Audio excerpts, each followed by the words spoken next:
One, one, one, one, one, one, one, one, one, one, one, one, one, one. Welcome to the one-on-one. When it comes to ratings, man, we number one. I get the truth, then I give them the scoop. If anybody got a question, I give them the proof. Welcome to the one-on-one. When it comes to ratings, man, we number one. I get the truth, then I give them the scoop. If anybody got a question, I give them the proof. Welcome to one-on-one at Legacy Maker Sports Network.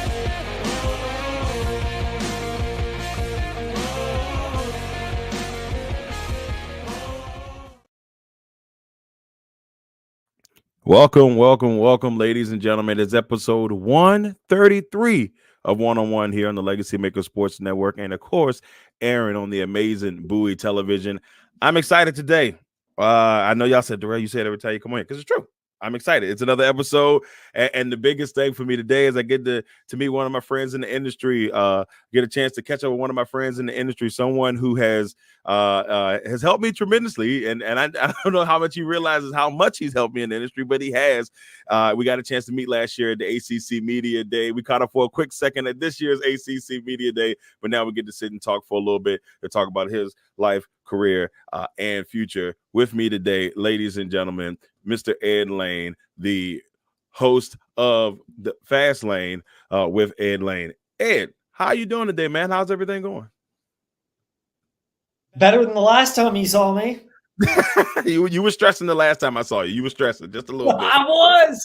I was. See, people don't know. I mean, I love hosting the Fast Lane. Love going to events.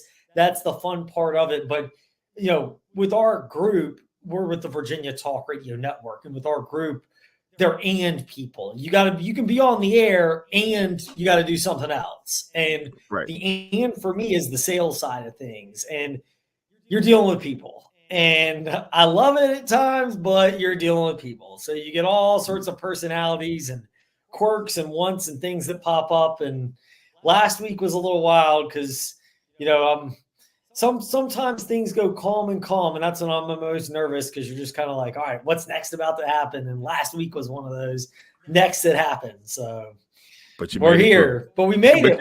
We've done it before. But you made it through. That's the most important thing. Like I said, I'm excited because we get to get into a little bit today. We'll talk ACC at some point. But first of all, the most important thing that we do on this show is the check-in. All right, Ed. So first of all, I want to check in on you, your family, your friends. How's everything right now in life with Ed Lane? Things are solid. This is, you know, the calm before the storm is the most nervous part for me because you know the grind is about to happen. So for me, that's always right before the ACC football media days start. Once we get through that, even though it gets way busier, way more hectic, way more nights where you don't get the requisite amount of sleep, you're in the flow of it. You've been there before. You've done that. And the payoff is you get to watch games and sports, and the football season leads into basketball and, you know, leads into, you know, even spring sports season as well. But you get that lull in the summer, which is nice to recharge. But by the end of it, you're kind of antsy. We're through that. So now it's a lot of fun. Now it's just trying to keep things sane on the home front. My wife, a lot of people don't know this. She does real estate, property management, as well as coaching field hockey.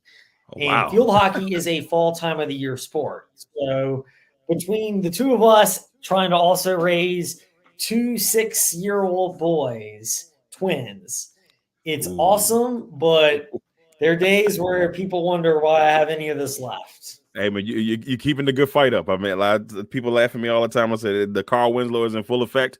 Ain't nothing I can do about it. It is what it is. You know, it's funny. Both of my daughters played field hockey last year for the last 2 years. And so they, our youngest one, I'm still trying to convince her to get back into it, but she's ready to work. She's ready to do whatever. Her sister's going to Randolph College down there to run track. So I'm a little excited. I'll be down your neck of the woods every now and then popping up just to make sure she's doing okay down at college. So wait, Randolph College in Lynchburg? Yeah, Randolph College in Lynchburg. Yeah, she's going to be running track for the team. That is I go by there all the time. My house used to be just across the street from Randolph College Wow. before we Oh, moved. shit. Yeah, I'm excited. She wanted to be a Wildcat. You know, we really. And I'm still only. I'll have to tell you a name. There's a girl who's going to be a freshman there as well this fall from Martinsville, Virginia, played basketball down there. Super talented basketball player. I don't know if she's playing at Randolph. Nevaeh Craighead is her name. And her dad was great friends of mine when I was back in Martinsville. So I'll have to link you guys up so that they can get to know each other. Yeah, that'd be cool. You know, gotta find those college friends down there. You gotta find those college friends.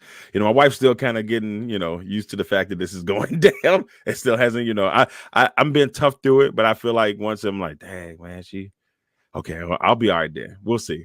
I told everybody I was gonna reserve my cries, no You'll be all graduation right cries. until you drop her off. Right. And that'll be the part. You know, I remember when she was like this small, but now it's you know, now she's an adult. Go figure, right? Well, Yeah, and look, yeah, that's the thing, man. That's the thing. It's crazy. Let me ask you this, Ed. Let's get into the milk of this bad boy. We're gonna start off with, where did you get your passion for sports from when you were 8, 9, 10-year-old Ed? Where did that passion for sports from? What sport took over for you? What made you fall in love with sports? So my older brother is the one who got me into sports, and 2 years older than I am, wanted somebody to play with. He was, and I guess you could say even is, believe it or not, probably the more of the social butterfly that I am. He hangs out all the time. He does a better job of taking time with people than I do. Yeah, but he's really good at it. And he wanted some common bonding experience with me and things that would pique our interest together. And he was born in Philly. And before I was born, there's a 2 year gap. My parents moved from Philly back down to Virginia, where they were originally from. So I wasn't born there, but he roped me into being a Philly sports fan across the board and got me in the loop of it. Fell hard for it, the pain and agony that comes with it. You do this now long enough in the sports media, and I always say I'm still a fan of sports, but the being a fan of players and teams somewhat goes away, just in the sense of we all have a job to do and tell the story and be as honest about it. But back when I was in probably second, third grade was when I very first began to get into sports. This was back in the Randall Cunningham, Philadelphia Eagles. Yeah, others are big. So it was back in the day. Back in that, the Philadelphia Phillies were great then. They had lost the World Series. My brother actually, he and I had promised that if they ever made it back to the World Series after losing to Joe Carter and the Blue Jays in 1993, that we would go. And never thought I'd see the day or be old enough to 18 years later go to Citizens Bank Park when they beat the Tampa Bay Rays. And it was that was wild in and of itself. We went to game 4 and game 5, and game 5 when they clinched started on a Monday night and ended on a Wednesday night. But it was with my brother, and it was kind of a surreal, awesome moment of being able to share what sparked my interest in sports and really reached a moment that, there are a lot of fun moments in this racket, but that's one that'll be hard to top. That's pretty awesome. I mean, my brother's a big Randall Cunningham fan. He's an Eagles fan. He's been an Eagles fan since as long as I've known him, and he's big. Like, Randall Cunningham is his guy. He'll fuss about the team nowadays. So y'all probably would have really good conversations. I wanted you to take us through your journey through college, man. Like, how everything, kind of led up into your career. Take us on your journey through college. So mine is totally unconventional. I started off in high school as an intern with the guy who owns the Virginia Talk Radio Network now. And, it quickly, you kind of, when you're in high school, you're like, maybe I could do this, maybe I couldn't, let's try the playing sports thing. It kind of became obvious when the varsity team that I was on got destroyed by Chris Long when he was at St. Anne's Belfield. And it's like, that guy's built a lot different from you. You're not going to ever be blessed with those genes, and those are the type of genes you need to really go far in this. And it's like, yeah, that's not happening. So, I took a liking to the sports media side of things, and my dad took me to a radio group that was owned by the guy who owns the Virginia Talk Radio Network now. And they had a sports show at the time. And the day I went in to shadow or look and see if it was a show I'd want to intern with, they had Michael Vick on. And it was his sophomore year, redshirt sophomore year at Virginia Tech. And this was way before everyone just knew, like, okay, you've been in college for 3 years, you're draft eligible, you're a first round pick, you're out of there. Like, this was when people still held out the dirty 4-letter word that starts with an H and ends in an E called hope. And Virginia Tech fans for a while held out hope of Michael Vick returning to school.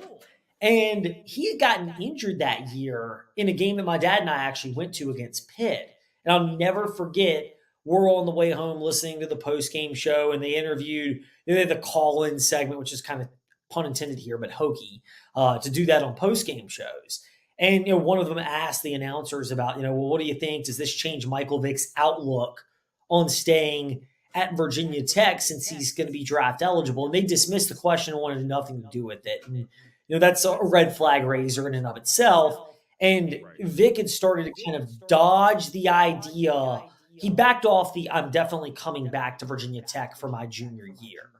And I mean, in hindsight, who can blame anybody for that decision? But, he backed off. Well, they got him on the radio show the day that I sat in on the radio show in Lynchburg with before the Virginia Talk Radio Network existed with the same owner.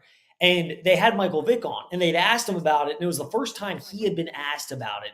And in leading up to the bowl game, and he was extremely non-committal. And I'll never forget that moment lured me in, because I remember when they got that moment, I looked over at my dad. I'm like, he's as good as gone. And sure enough, he was. And he went on to the NFL. But you're there, one of those rare moments where you're like, wow, I can get some kind of scoop, some kind of information that you're like, it doesn't happen very often. And the more you're in this business, the more you realize those moments are awesome when they happen, but they're very few and far between. There are a lot of days where it's a grind to a certain extent. It's awesome, but it's a grind. And you're doing it on a much different level. But that moment kind of hooked me in. And ever since then, I started interning for the radio station from my ninth grade year in high school, and would do it on weekends, on holidays, summer vacation, whenever it worked around school activities and things that I had going on. And I actually got to my senior year of college, and I started looking at different schools. And one of them was High Point University, which if it was a year later, I might have gone there. They had a really good broadcasting program. And, I enrolled in the fall of 2004. And by the fall of 2005, they had started to invest all the money that they invested now in the school. But I didn't, it wasn't quite there. So it became Elon University and then Rhodes College, which is down in Memphis. And I wasn't quite sure which one to attend. And my dad's brother was based out of San Antonio and was in the same prayer group as a couple of the executives for it's now iHeart, but it was Clear Channel. And the executives were like, go to the best school. Doesn't really matter. Just get the business world experience when you get there. I'm like, well, what if they don't have sports journalism or communications or broadcasting at the school? And they're like, that's far less valuable than just getting the business experience and seeing how it operates and navigating your way through there. And I'm like, at that point, I'm like, I don't really know what the heck I'm talking about, but these guys are making probably 7 figures a year. They know something. Let's take their advice. And it kind of helped funnel Rhodes into what would be the eventual decision for me. So I went to school down there, interned for the radio stations, one of the radio stations, the sports stations that was down in Memphis at the time, and did that when I was in school at Rhodes, and eventually stayed in touch with the folks back in Virginia, and they opened the opportunity up when I graduated to leave Memphis. And it was Blacksburg, Charlottesville, or Martinsville of the three places to go. And for a kid out of and a kid out of high school or college, Martinsville is by far last on that list. Like fresh out of college, I can either pick College Town, Blacksburg, College Town, Charlottesville, or Martinsville, where there's not nearly that much going on. And this is where, I'll get religious for 10 seconds here. I think sometimes God steers you in a path. At the moment, you're like, why? And in hindsight, you're like, that's why. And it's one of those for me where it's like, why Martinsville? When Charlottesville would be fun, Charlottesville would be more fun, and Blacksburg would be awesome. And it was because in Martinsville, a couple of things happened. The Charlottesville station, within a year or two of me being in Martinsville, I was in Martinsville for about 5 years. And within a year or two of me being in Martinsville, it was a daytime only AM radio station, which, if it sounds antiquated, it kind of is. And they ended up shutting that station down. So the sports station would never have survived there. And Blacksburg would have been great, but it would not have afforded me the ability to do sales, develop relationships, go to multiple schools, which, as far as colleges, kind of take the bull by the horns in Martinsville. Whereas the Martinsville job, I mean, it was a racket. Like my first year in Martinsville, they fired one manager because he may or may not have been taking company funds to feed his drug habit. Not good. The guy that replaced him lasted a couple of months, left and thought was greener pastures. And the guy whose job he took then came to Martinsville, and that guy couldn't handle Martinsville. So literally, they were about to take away the show that I was doing down there, probably for good measure because it wasn't very good at the time. I'm not saying it's great now, but I like to say it's at least respectable to have the beginning of Southside Connection when I thought I was good and wasn't. And so I'm down in Martinsville, and I'm getting ready to tell the station manager, hey, look, we're going to make changes to the show. We can go from 2 hours to an hour. It'll free me up to do more sales, blah, blah, blah. And before I could get that out, the manager's like, look, the third manager has just left. We don't know what we're going to do. We need you to hold it down until we figure out a game plan. Need you to figure it out. Like, okay. So I'm the only guy that's left over there. And at that point, I just am like, you know what? Sometimes it's sink or swim time. Maybe we need to try to swim this thing out. I'm not anywhere close to the shore, but let's give it a shot. So we stay there, and all of a sudden, I start selling. I actually had the first meeting with the manager, and his comment is the best thing he ever said. Best leader I ever worked for. The guy's name is Brian Sanders. He's still in radio today. He does, conservative, not contemporary Christian, although they've got a little bit of that, but Southern gospel music radio station. And best leader I ever said. First conversation, he's like, look, this is going to be really tough because I don't think we see eye to eye, but I'm not pulling the plug on you yet. Let's see where this thing goes. But you have a lot of work to do to show me that you can make it. And it was blunt. It kind of was a gut punch at the time, but it was a gut punch that I needed. And I'm extremely grateful for.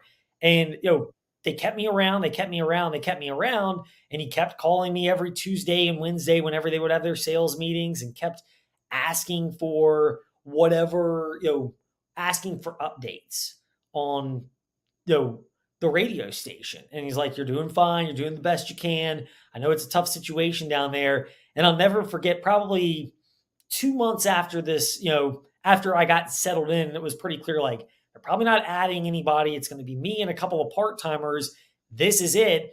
I got an order for political advertising. And on those political advertising orders, you got to fill in like what your station title is. And I'm like, look, I've been here a long time. I'm not getting a pay raise, but what the heck? We're going to write station manager down here. We're going to make this sound as big as possible. And I wrote it down. I signed it. I sent it back. Then I faxed the order to the company, and they called me back. And I'm sitting there thinking, like, they're about to fire me for like embellishing job titles here. Yeah. Good old, who was the coach? I think was it Georgia Tech to Notre Dame, and he lied on the resume. Like, that's going to be me. Well, they called me up and they're like, thank you so much. This is extremely helpful. Keep doing what you're doing. I'm like, I survived that? Fantastic. And from there on, you started to get a little bit of traction, a little bit of sales. And so I left Martinsville after a few years after that. Just because you kind of bump your head there. Love it. Still think the world of the people there. awesome experience, but left there, came up to Lynchburg, and was working as a co-host for the radio group I'm with now for a couple of years. The guy that was with us left, and that was right before the pandemic as well. Oh, they're not firing me for this. That's fantastic. So I got done with that. Then once I realized that moment, it's like, okay, they have enough faith in me that they're going to allow me to call myself station manager. Now, in this business, that doesn't mean you're getting a pay raise. It just means you get to call yourself that. But hey, it helped with the resume. It helped with the company. The sales part came. And once I was able to start doing that, there was proof of concept that I could sell the advertising. And I learned that pretty quickly. And then when I got to Lynchburg, it's kind of the belief I've held even with the Fast Lane, with the Virginia Talk Radio Network. And it doesn't mean this is right for everybody or every situation. But if you're bringing in more money than you're costing, it's hard to get rid of you when financial times get tight. And I'm not the smartest economist out there, but I don't think anybody has been able to prove that one wrong either. So I've ridden with that theory, and so far it hasn't let me down. Look, you've been able to figure it out. That's all that counts. You know what I'm saying? I saw the hustle for a split second myself. I'm like, look, my man is on a mission. I'll see you next week. I already knew. I was like, I'll see you next week. But that's awesome, man. So, currently, you have the Fast Lane with Ed Lane. Tell us about the show a little bit, and what do you kind of deep dive into? I know you had Madam President, as I like to call her, on recently, Candy Waller. So, but just tell us about the show and what people can look for in the show.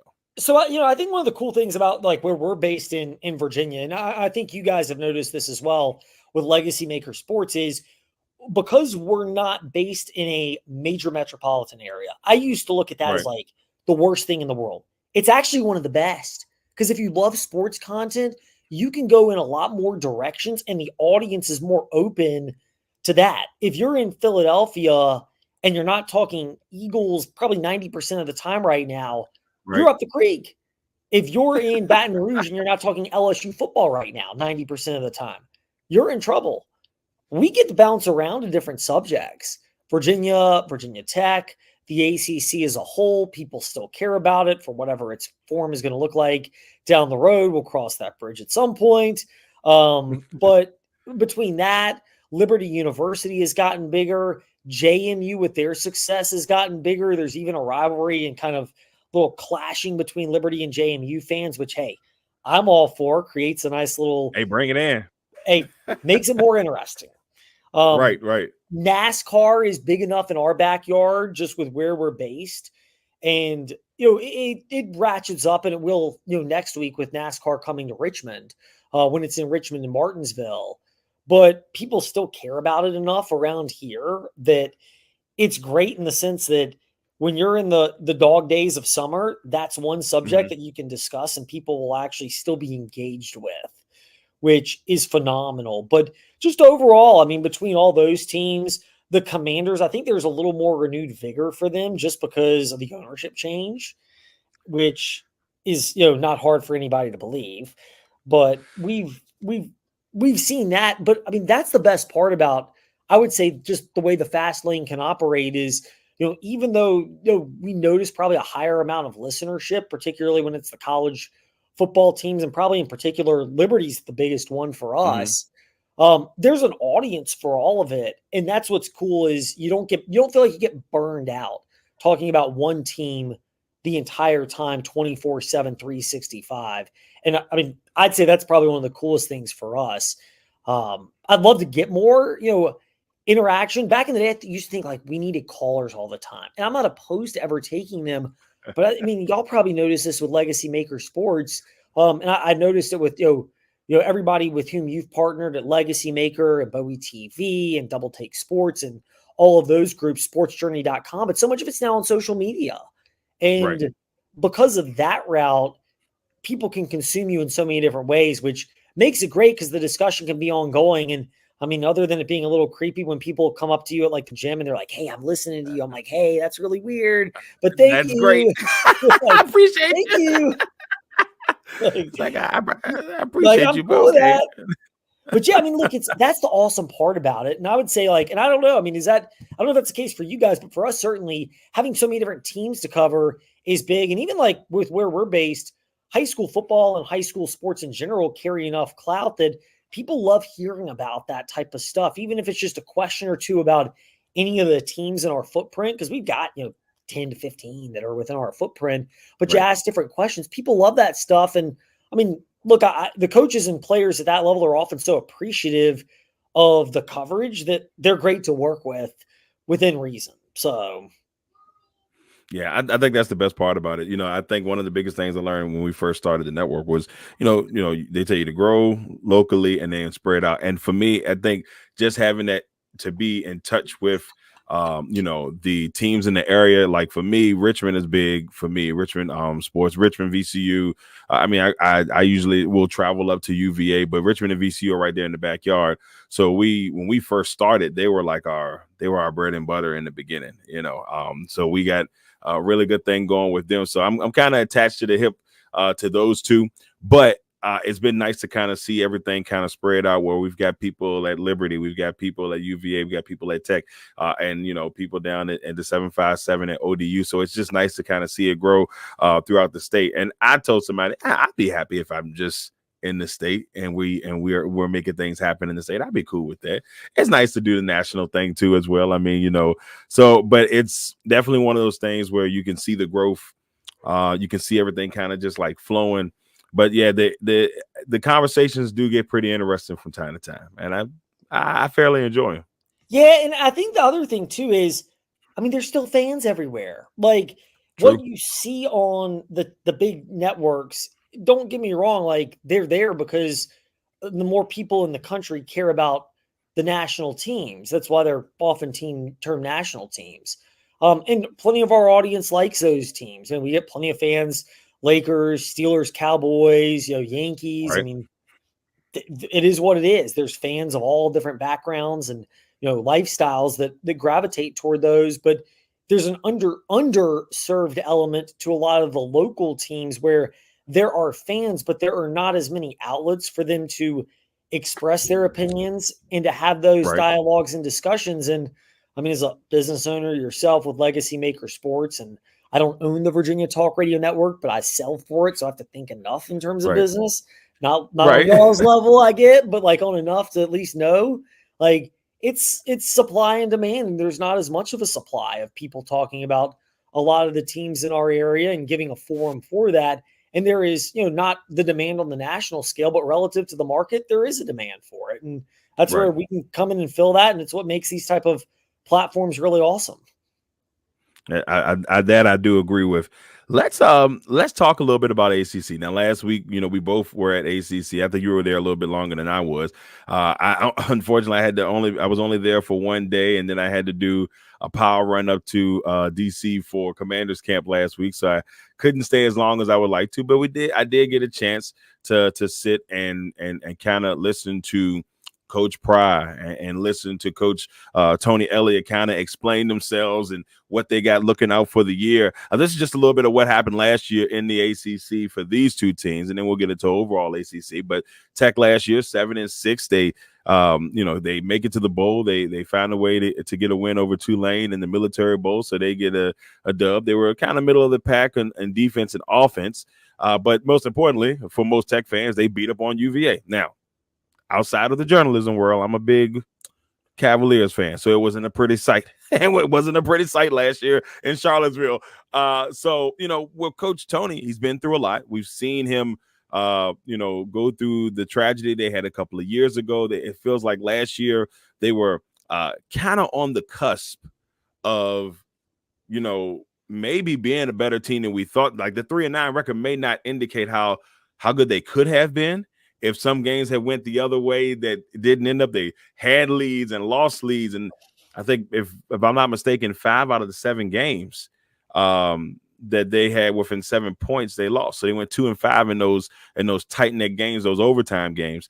So looking at all that, I just wanted to, your thoughts on them, of course, but then the ACC overall, who wins this thing this year? So one of the common themes for us, like, and I don't know if you even got this I'm sure you did, but it was probably beaten over the head a little bit more when you're there for 4 days like I was. Yeah. You get a lot of the same things repeated. But it's almost like there are two tiers to the ACC. There's the contenders that could be in the top half, and then there's the bottom half where they love to get to bowl eligibility. That's kind of the standard for where they are. And Virginia Tech and Virginia, I mean, to call it a spade this year, they're in different categories. Virginia Tech is in a category where it's reasonable to dream and hypothesize about being able to win the ACC. They're not the most talented team in the ACC, but they clearly have a lot of talent at a lot of positions. And they have shored up a lot of their key areas and have the ingredients for those to be fully addressed as this season progresses. Virginia, they're in the category of they need to learn how to win games, and they had a 3-9 record. They had some games that were closer than that 3-9 record would lead you to believe. 7 total games decided by a score for Virginia last year. I think they were 2-5 in those, and you've got to find a way to win. But I mean, even looking at last year, Virginia Tech returns the majority of players and pretty much anybody that they could have and wanted to keep back outside of the tight end Daquan Wright, who went to Ole Miss. And based on how Tech's offense works, run heavy, they throw to the wide receivers more than the tight ends. That's a luxury position, and I think you have to look at things in how are you going to allocate your NIL money nowadays? And if you're Tech, you have to look at it that way. You can't spend on that luxury position when you needed defensive line help. You needed a middle linebacker. You had guys you needed to retain in the secondary. Obviously, the quarterback, Kyron Drones, and the other offensive weapons. If you're Tech, you have to prioritize. But that Tech team that beat Virginia 55-17 in Charlottesville returns most of those pieces. And Virginia, meanwhile, I mean, Virginia brings a lot of them back, but they got to just start with the basics, learn how to win and finish football games when the opportunity presents itself. Because there were far too many of those where you felt like you could see it unravel, and yet you never felt like they quite had the handle on how to prevent it from unraveling. And they have got to address that and, frankly, win on the margins, because I mean, not that every team in the ACC doesn't have a bit of that, but for Virginia in particular, they're like a lot of those teams in the bottom part of the ACC where, they could get to bowl eligibility, but they got to do a lot of the things right first and foremost, which starts with just not beating themselves. Yeah, I agree with that. It's funny because I felt like the JMU game when they played JMU and they were up. I remember, and I probably shouldn't have left, but I had to leave early because unfortunately, my father-in-law at the time was sick, and my wife was like, "Hey, we got to go." So I left early. Virginia was up. They were up by 12, like 10 minutes to go. And as I'm driving back to Richmond, I got a message, and it was like 36-35. I ain't gonna lie to you. That's when I knew. I'm like, this is going to be probably not so great season for this team, because it's like that's a game you got to win under those circumstances. And yes, don't get me wrong, JMU was great last year and obviously better than what maybe people thought they were going to be moving up to Division I. But man, it was just like, whew, that's when I knew it was going to be a little bit of a tough one. Then they found a way to beat North Carolina. You're like, okay, wait a minute. Then they lose by 3 the next week, and I'm like, all right, okay. So, but I'm interested to see how they end up going. I think Tech's going to be a lot better. But before we move on to our next segment, what's your ACC pick? Who do you have winning this thing? So I would be happy to, if people want to, I'll be happy to post it Fast Lane Ed Lane on my socials. The ballot I had for the ACC preseason, for what it's worth, by default, I had Florida State and Clemson at the top of the ACC. Just because they've done it consistently. I'm kind of I want to see somebody prove it category. Right after that, mine's a little bit interesting. After Florida State and Clemson, I have NC State because they bludgeoned Virginia Tech in Blacksburg last year. And while they lose the anchor of the defense, Peyton Wilson, and they have to find a way to get Grayson McCall onboarded, I think McCall's better than any of the quarterbacks they had last year. They didn't seem to have a game plan for how to use Brennan Armstrong. MJ Morris was good, but then, wanted to transfer out, wanted a red shirt and transfer. And for whatever reason, they let him stick around. I mean, look, at that point, when you're trying to red shirt and you're literally the starter, if I'm the coaching staff at that point, if I'm NC State, I'm like, look, this dude ain't committed to us. Like, if you're he don't want to be here when you're playing, he has got a better offer somewhere else. Adios. Oh, it's going to kill his draft stock and they're going to be mad. Oh, they're not going to be there anyway. So why do I care if I make them upset? Like, that would have been my approach to that. But NC State brings a lot back. Typically, they're physical and have a good culture. I don't think they quite have the top end talent of the top teams in the ACC, but I agree with that. And I had Virginia Tech fourth. I think Virginia Tech could easily be in the ACC championship game. I think they could win it if everything breaks their way. But I just have a tough time getting out of my head the fact that the offensive line last year got pushed around by the better teams they played. Florida State, NC State, Louisville, that tier of team, Virginia Tech was never really close and competitive in the trenches against either of them. I think they've got another year with the coaching staff on the offensive line. And frankly, Kyron Drones should be able, if he can get the ball out faster and the offense is better tailored, there are things they can do to work around that. And they address the defensive line very well in the transfer portal with all those defensive tackles and by and large retaining guys at defensive end. But again, it's kind of a prove it till you see it. And I want to see that step forward. And then after that, I've got SMU and Louisville. I have Miami further down only. And look, Miami could win the ACC. No question about it. Miami. They have a lot of dudes. And, they looked the part in person in Charlotte. I mean, of some big boys. Of all the teams, you look at them and you're like, they got some dudes on this team. But, we spoke with Manny Navarro, who covered the Hurricanes before transitioning into more of a national reporter for The Athletic and is tied into that program. And I just told him, I said, look, I took Miami under 9.5 wins on the season. I took Florida to cover the opener against Miami because it could be a hot, humid environment. Miami's got a new pieces. And I'm basically saying with Miami, prove it. Prove it to me. Yeah. If you prove it, I'll believe it. I don't doubt they have the talent to do it, but show me you can do it because we've seen 20 years worth of samples. So that's how I get the top half of the ACC going. I think Virginia is going to be one of those teams that's right on the cusp of fighting for bowl eligibility. But, it's interesting. I look at sports betting odds and we talk some of that in the fast lane.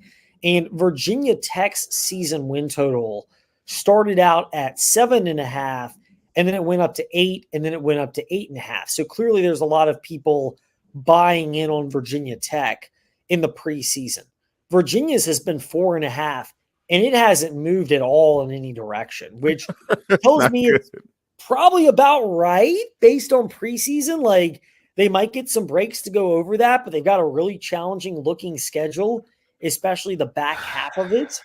And you factor that in to a pretty difficult non-conference schedule that features Coastal Carolina, Maryland, Richmond, and Notre Dame. I mean, that is not an easy route to go to get to bowl eligibility. I think that's about right, which is why I had Virginia in the bottom half of the ACC. Yeah, Richmond can hang with him. I wouldn't be surprised one bit if Richmond hangs with him. Like they made the playoffs last year. The last time they played, it was actually a kind of a tight game for a little bit before Virginia eventually opened it up. So I wouldn't put anything past Richmond in those games. Notre Dame, the last time they played them was like 27-0. That wasn't pretty. So it's just one of those things that we'll see. We'll definitely see. And I actually also have Florida State winning it.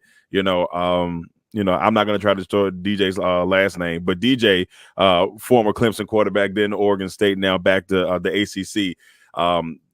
To me, this is a big year for him too, because it's like so much expectation that he's had in all the spots that he's been in. And can he finally get over the hump? Can he get the Florida State team back into Providence? We'll see. I guess we'll see. Yeah, I mean, that's the big question. Well, I have concerns about Florida State. When, full disclosure, we went my wife and I went out of town. We went to the Greenbrier in West Virginia for our wedding anniversary in mid-June. And I got Virginia Tech. It was just at 16-1 odds to win the ACC. And my thought is, look, there's a chance they could make it to the ACC title game. And you never know what's going to, like, I see a path to that happening. Like, if you're going to take a long shot, there's got to be a path. This can't be like, ooh, Boston College 200-1. It's like, well, there's no path for them. So no, great, take the money and donate it to charity. But if you wanted to, for recreational purposes only, like, I see a path for Virginia Tech, because even in the top half of the ACC, every single team has questions for them. This isn't Florida State of last year with Jordan Travis and Keon Coleman and Jared Verse and the other defensive lineman who went with him to the LA Rams. This is not that Florida State team. They have a lot of talent, yes, but they have questions at quarterback. Clemson has questions at quarterback and receiver. They're both well built in the lines. Miami's the most talented team, but history has not been on their side. Louisville's got a lot of new pieces. NC State with the new quarterback. Virginia Tech has got questions, particularly can that offensive line play better? Because if they can, the offense is loaded with talent in Blacksburg. But I mean, I've outlined all the questions for those teams at the top of the ACC, which is why I think it's a very wide open version. I don't have conviction, I'll say that, with Florida State. This is not, I'm taking Florida State and I'm going to sit here and they got it. To the end. Like, I'm not convicted enough. If you want me to do that, no. I won't make you do that. I promise. Thank you. Hey, we appreciate that. ACC. Look out now. Let's go ahead and head to our next segment. Quick ones.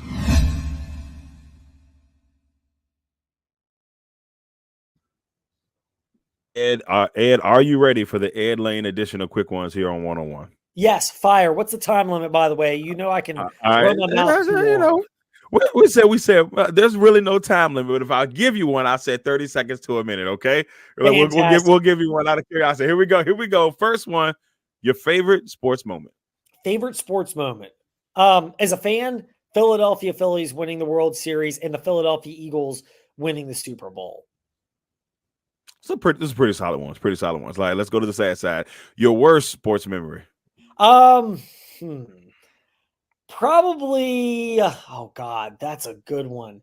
I would say they always want to weigh the favorites, though. Oh my goodness! There's too many of them. That's the problem. I've got so many of them that I have to sift through in my head to try to figure out. I would say the two ones that were the worst for mine would have been when.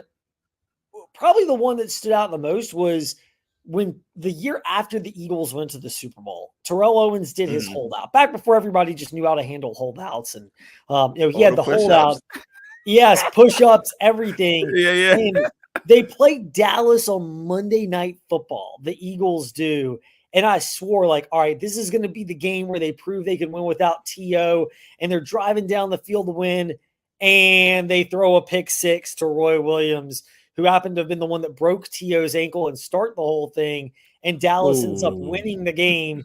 And I'm just sitting there like, you have got to be kidding me.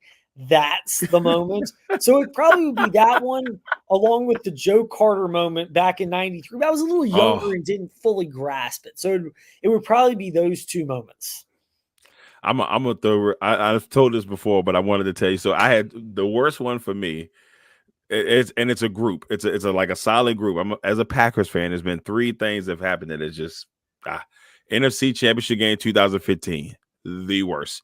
You're up 19-7. You got it in the. It's yours. 19-7. 5 minutes away from the Super Bowl. Oh no. You let Seattle come back. The fumble on the onside. Russell Wilson throws this pass that. And I mean, it was. I remember like my brothers being there saying, "Congratulations, man! You're going to." Game's not over yet. That's because of that. And as soon as they said it, I said, please. And then from that point on, they up in the room. Oh man. And from that point, I've never let anybody else come to my house to watch a game. That was in 2015. If I'm going to watch the Packers lose, I will let them lose in misery. The other one. Hey, I preach forgiveness, but sometimes it's an unforgivable. Yeah. It's like, what are you guys doing? And then there was the Fail Mary. Fail Mary was another one. No. I take that back. Scratch that. The Philly game where Brett Favre and them should have won and beat Philly, and I Freddie know, Mitchell 4th and catches 26. the 4th and 26. Till this day, I'm like, what? Those two are probably the worst two. I don't even count the Fitzgerald one when Fitzgerald ran all the way up and down the field and in that playoff game. I think it was 2016 or 17. And the Packers came all the way back to Hail Mary to tie the game, to take it into overtime, and then here comes Fitzgerald just running across the field, and you see Clay Matthews trying to catch him, and it's like that was 2009. Yeah. That was the year the Oh, Eagles my lost God. in Arizona the next week. I'm telling you, it's tough times. So those are the ones for me. Those are the ones for me. I just wanted you to know there's some pain there. I'm right there with you. Next one, favorite athlete of all time. All right, Larry Allen, and it's the most random question. R.I.P. to the great one. We had a debate. Yes, rest in peace. We had a debate in middle school. The building, by the way, is a mile and a half. I've run the route before from Randolph College. If you're going up the hill when you get into Lynchburg and you go up the hill toward Randolph College on Rivermont Avenue, there's this building on the right. It's run down. There's nothing there now, but it used to be the middle school. We waged debates, heated debates. This might have been where I first really learned maybe I need to go in this media racket after all. Right. About the best offensive lineman of all time. And the game, in the game at the time. And it was either Tony Baselli or Larry Allen. And my argument was Tony Baselli. And it wasn't until Larry Allen had that epic game against Indianapolis where you can YouTube it. The highlights were there when he passed away of John Madden, Pat Summerall. By the way, best broadcasting team ever. Best. Pat Summerall and Madden. By far. Yes. But they did a drive, and it literally was just Larry Allen paving the way for every single yard gained on the drive of the Dallas touchdown. And I can't stand the Cowboys as an Eagles fan, but even I have to admit that guy was by far the best guy ever, to the point where he immortalized the number 73. We're like, we'll see things now we have a text thread going, and we will literally see things like you fill up the gas station and it just randomly lands $73.73. Photo shot. There it goes. Off we go. There it is. Hey, rest in peace to Larry Allen, one of the best to ever do it. The Baselli argument. Tony. I don't know. There's no argument now. Larry Allen is the man. All right, so we got two fun ones, and then we'll head to our final segment here on One on One. Next one: worst food you've ever had. Oh my goodness.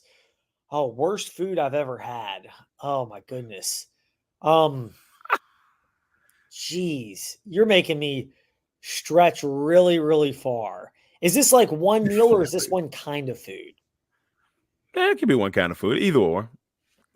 I'm not a fan. This is really random. I'm not a fan of white bread, which includes fast food bread. Okay. Wheat bread, and I'm a snob now when it comes to food.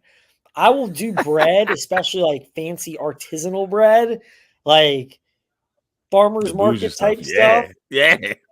I will 100%. So it's not that I'm opposed to bread. It's just I'll pay extra to eat good bread. Hey, there's nothing wrong with that. You deserve to eat the good stuff. You deserve to eat the good stuff. I'm not mad at it. So actually, that's an interesting one. That's a fun one. Oh, and here's here's one other one. Vienna sausages. If you open a can of Vienna sausages or Spam from like the convenience store or the grocery store, you better have a bucket ready for me. What about potted meat? Yeah, we're gonna Earl. Whoa. It's over. Last one. This is one of my favorite ones. You're producing a movie about your life. Name 3 celebrities who play in the movie, and then name the person who plays you. Oh my goodness. 3 celebrities who play in the movie. They can just be in the movie that you want in the movie. All right. I'm trying to think. If it were to be, since I'm married, I've got to pick, one for my wife. It would have to be a really, really, really attractive female. So there are a bunch of options for that, thankfully, that's there. I'll go Jennifer Aniston for my wife. She's attractive, but kind of cute, very conversationalist. If I had to pick a couple of others, I would definitely have, just for the humorous sake of it, I would have Melissa McCarthy as one of them. That's solid. That's solid. Which would be fine. I would have, by the way, he was born a mile that way, a mile behind me, Kenan Thompson from Good Burger, one of the best movies of all time. And then the He celebrity. was born in Virginia? Kenan Thompson was born in Lynchburg, Virginia. I didn't know this, and I love Kenan. I had no clue. Yes, Lynchburg, Virginia. Had no clue. Go figure. What a small I feel bad world. not knowing that. I feel bad not knowing that. I love Kenan. I love Kenan. Good Burger. Good Burger. Good one of the best. My Home kids even love watching it now. And then the third celebrity that would play me, I mean, this is probably going to land me in a lot of hot water, but it would have to be Danny McBride, aka Kenny Powers. Oh man, I'm telling you, that's gonna be great. Yeah, you picked. I'm gonna tell you right now, if Danny McBride is playing you, I'm watching this movie all day. Danny McBride is hilarious. People, if you know, I think people don't understand how funny Danny McBride is. And if I had to pick an extra one just for bonus, I'd put Tiffany Haddish in there. Hey, Tiffany's funny. Tiffany's funny. Your life story is gonna be a comedy flick. I like this. Oh, it is. I like this. We're gonna be rolling on the floor in the theater laughing. All right, everybody. That is the Ed Lane edition of Quick Ones. And now we're going to finish this up the right way with Leave Your Legacy.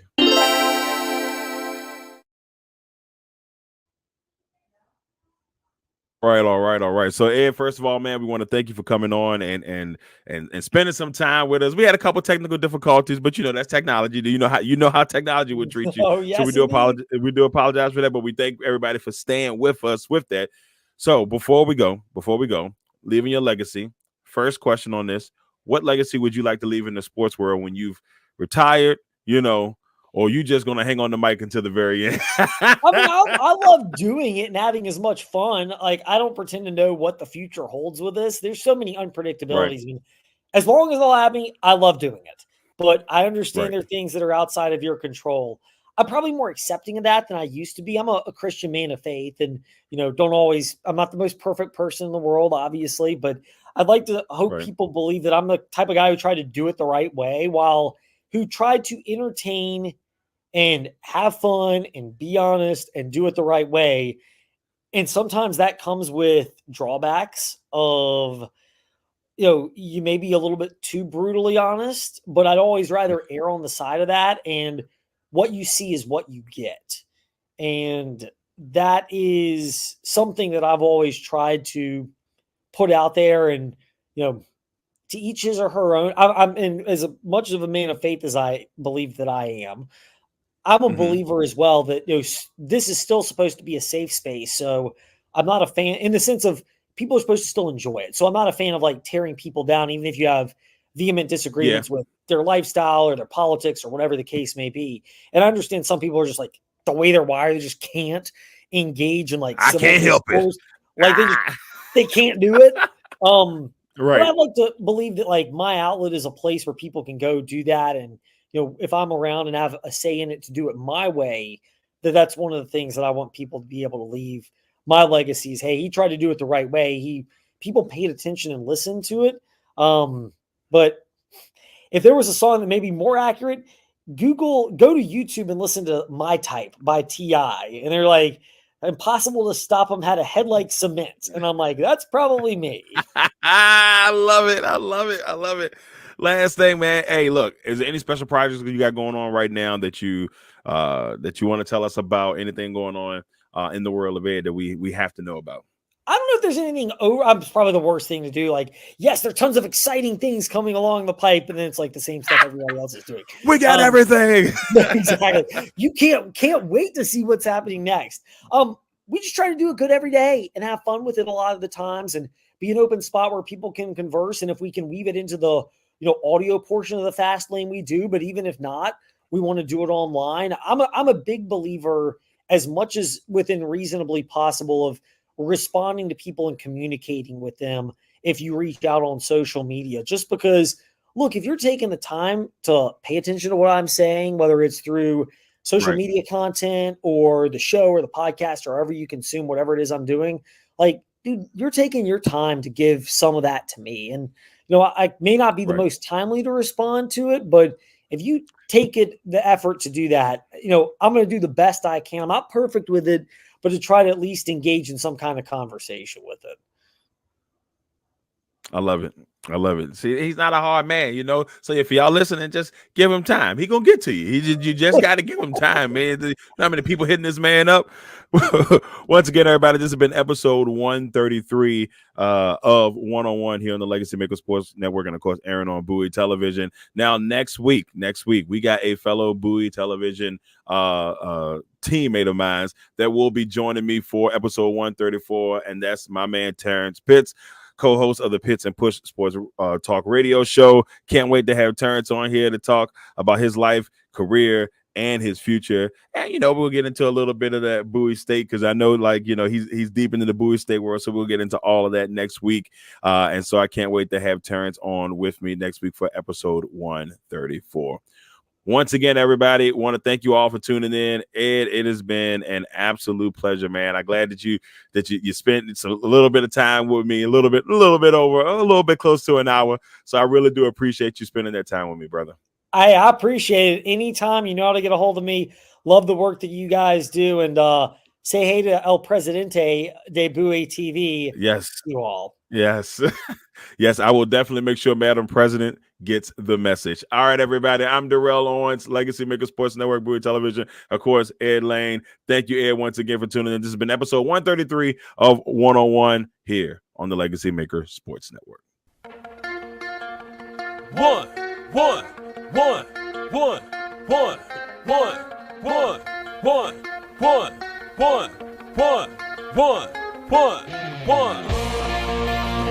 Welcome to the one-on-one. When it comes to ratings, man, we number one. I get the truth, then I give them the scoop.